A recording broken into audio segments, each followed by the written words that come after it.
Doctor Muhammad യാസറാണ്. ഡിഗ്രികളെ കുറിച്ചിട്ട് post graduate degree PG ഡിഗ്രികളെ കുറിച്ചിട്ടാണ് പറയുന്നത്. MBBS കഴിഞ്ഞതിന് ശേഷം ഓരോ വിഭാഗം സ്പെഷ്യലിസ്റ്റുകൾക്കും എന്തൊക്കെയാണ് ഡിഗ്രി, അത് ഇന്ത്യ ഗവൺമെൻറ്റിൻ്റെ നാഷണൽ മെഡിക്കൽ കൗൺസിൽ NMC അംഗീകരിച്ചിട്ടുള്ള പോസ്റ്റ് ഗ്രാജുവേറ്റ് ഡിഗ്രീനെ കുറിച്ചിട്ടാണ് പറയുന്നത്. അപ്പോൾ MBBS കഴിഞ്ഞാൽ മെയിനായിട്ട് 2 സ്ട്രീമാണുള്ളത്. ഒന്ന് MD, 2 MS.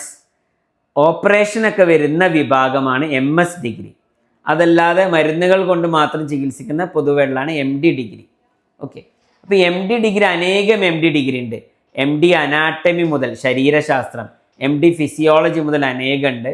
പൊതുവെ നമ്മൾ കേട്ടിട്ടുള്ള MD എന്ന് പറയുമ്പോൾ നമ്മൾ മനസ്സിലോട്ട് വരുന്നത് ജനറൽ മെഡിസിൻ വിഭാഗം, ഫിസിഷ്യൻ എന്ന് പറയുന്ന MD ആണ്.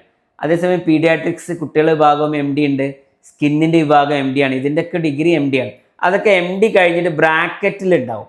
MD പീഡിയാട്രിക്സ്, MD ഡെർമറ്റോളജി, അതേപോലെ MD general medicine, MD family medicine. Okay, അപ്പോൾ ഇതിൽ ജനറൽ മെഡിസിനും ഫാമിലി മെഡിസിനും MD അവരാണ് പൊതുവെ ഫിസിഷ്യൻസ് ആയിട്ട് അറിയപ്പെടാറുള്ളത്. അപ്പോൾ ഫിസിഷ്യനെ കാണിക്കുക, ജനറൽ മെഡിസിൻ ഡോക്ടറെ കാണിക്കുക, അല്ലെങ്കിൽ മെഡിസിൻ ഡോക്ടറെ കാണിക്കുക, കൺസൾട്ടൻറ്റ് ഫിസിഷ്യനെ കാണിക്കുക എന്ന് പറയുമ്പം മനസ്സിലോട്ട് ഓടി വരുന്നത് MD ഡോക്ടറാണ്. പക്ഷെ മനസ്സിലാക്കുക, MD ഡിഗ്രി അല്ലാതെ അതുപോലെ തന്നെ മറ്റനേകം ഡിഗ്രികളുണ്ട്. മറ്റനേകമല്ല, 2-3 ഡിഗ്രീസ് ഉണ്ട്. അത് മെഡിക്കൽ കൗൺസിൽ അംഗീകരിച്ചതാണ്. പിന്നെ എല്ലാ medical council, national medical council അംഗീകരിച്ചതാണ്. അതത് സ്റ്റേറ്റിൻ്റെ മെഡിക്കൽ കൗൺസിലിൻ്റെ അംഗീകാരമുള്ളതാണ്. അതിലൊന്നാണ് DNB, diplomate of national board. അപ്പോൾ DNB ജനറൽ മെഡിസിൻ ഉള്ള ഒരു ഡോക്ടറും ഫിസിഷ്യനാണെന്ന് മനസ്സിലാക്കുക. അതേപോലെ തന്നെ DNB ഫാമിലി മെഡിസിൻ ഉള്ള ഡോക്ടറും ഫിസിഷ്യനാണെന്ന് മനസ്സിലാക്കുക. DFM ഫാമിലി മെഡിസിൻ ഉള്ള ഡോക്ടറും നാഷണൽ ബോർഡിൻ്റെ DFM NBE ഉള്ള ഡോക്ടറും ഫിസിഷ്യനാണ്. നിങ്ങൾക്ക് എല്ലാ രോഗങ്ങൾക്കും, ഫിസിഷ്യൻ എന്ന് പറയുമ്പോൾ എന്ത് രോഗങ്ങൾക്കും ആദ്യം സമീപിക്കേണ്ട ഒരു ഡോക്ടർ.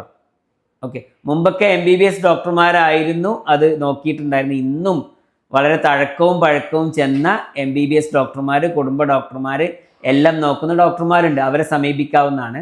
ഇനി സ്പെഷ്യലൈസ്ഡ് ആയിട്ട് വേണമെന്നുണ്ടെങ്കിൽ ഈ ഡിഗ്രിയുള്ള MD ഡിഗ്രിയോ അല്ലെങ്കിൽ DNB ഡിഗ്രിയുള്ള DFM ഫാമിലി മെഡിസിൻ ഡിഗ്രിയോ ഒക്കെ ഉള്ള DNB general medicine, DNB family medicine ഉള്ള MDയോടൊപ്പം ഞാൻ നേരത്തെ പറഞ്ഞ MD general medicine, MD family medicine കൂടാതെ ഈ DNB ഡിഗ്രിയുള്ള ഡോക്ടേഴ്സിനെയും നിങ്ങൾക്ക് സമീപിക്കാവുന്നതാണ്.